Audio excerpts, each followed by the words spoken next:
کہ مشرکین مکہ نے یہ کہا تھا کہ ان جانوروں پر سواری کرنا جائز ہے اور ان جانوروں پہ سواری کرنا جائز نہیں ہے۔ اللہ نے فرمایا کہ جانوروں میں سے ہم نے کچھ ایسے جانور بنائے جن پر سواری کی جاتی ہے اور کچھ ایسے ہیں جن پہ سواری نہیں کی جاتی۔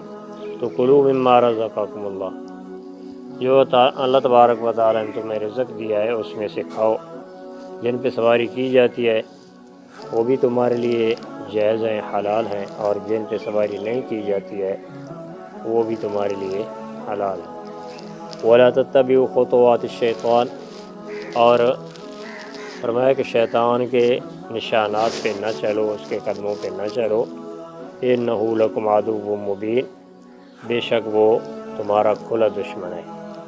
اس کے بعد کی آیات میں اللہ رب العزت نے ان جانوروں کی تفصیل بیان فرمائی جو اللہ تعالیٰ نے مسلمانوں کے لیے، اہل ایمان کے لیے حلال قرار دیا ہے۔ 8 قسمیں ہیں جن کا تذکرہ انشاءاللہ کل ہوگا۔